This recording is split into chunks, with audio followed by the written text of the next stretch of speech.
Hi అండి అందరికీ నమస్కారం. Welcome to my channel. ఈ వీడియోలో ఏపీ ప్రభుత్వ ఉద్యోగ పెన్షనర్లకు ట్రెజరీ అండ్ అకౌంట్స్ వారు కీలక మెమో విడుదల. పూర్తి సమాచారం ఏంటో వీడియోలో తెలుసుకుందాం. వీడియోని ఎక్కడ కానీ స్కిప్ చేయకుండా ఎండ్ వరకు చూడేటప్పుడు ఇన్ఫర్మేషన్ పూర్తిగా అర్థమవుతుంది. వీడియో చూస్తున్న ప్రతి ఒక్కరు వీడియోకి లైక్ చేయండి ఫ్రెండ్స్. వీడియోని తోటి ఉద్యోగ పెన్షన్ మిత్రులతో అయితే షేర్ చేయండి. కొత్తగా మన ఛానల్ చూస్తున్నారు ఇంకా ఎవరైనా సబ్స్క్రైబ్ చేసుకున్నట్లయితే వెంటనే మన ఛానల్ని సబ్స్క్రైబ్ చేసుకోండి. దీని ద్వారా నేను చేసే లేటెస్ట్ వీడియోస్ అన్నీ మీ వరకు రీచ్ అవుతాయి. ఇక ఆలస్యం చేయకుండా వివరాల్లోకి అయితే వెళ్ళిపోదాము. ఫ్రెండ్స్, ముందుగా ఇక్కడ మనము ఒక మెమో అయితే చూడొచ్చు. Government of Andhra Pradesh directorate of treasuries and accounts memo number చూడొచ్చు. అయితే మెమో నెంబర్ మెన్షన్ చేయడం జరిగింది. Dated on 5th March 2025. So ఏంటో చూద్దాము. The attention of all DTAOs and ATO APCRT is invited to subject matter cited. They are informed that the salary or pension or wages or remuneration claims for the month of March 2025 payable on or after 1st April 2025 should be generated with bill ID starting with the year 2025 only, or ATO CRT are hereby instructed not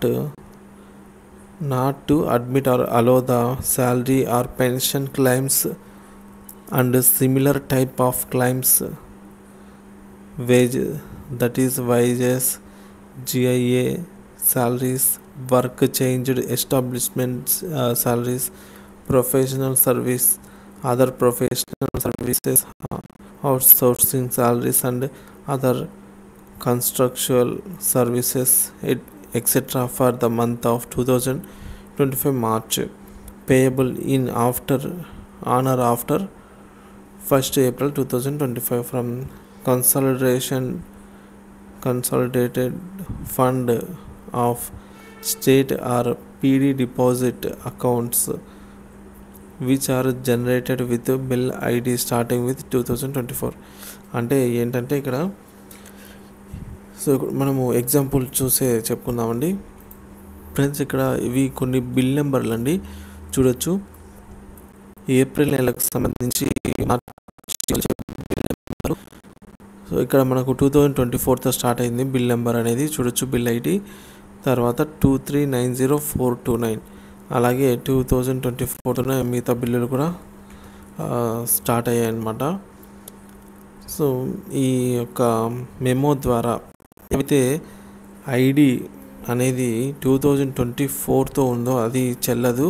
2025తోనే కొత్త ఐడిని ఈ ఆర్థిక సంవత్సరానికి గాను ఏవైతే April 1 నుంచి బిల్లులు చెల్లింపబడతాయో అటువంటి బిల్లులన్నిటికీ కూడా 2025 ఐడి మాత్రమే ఉండాలి.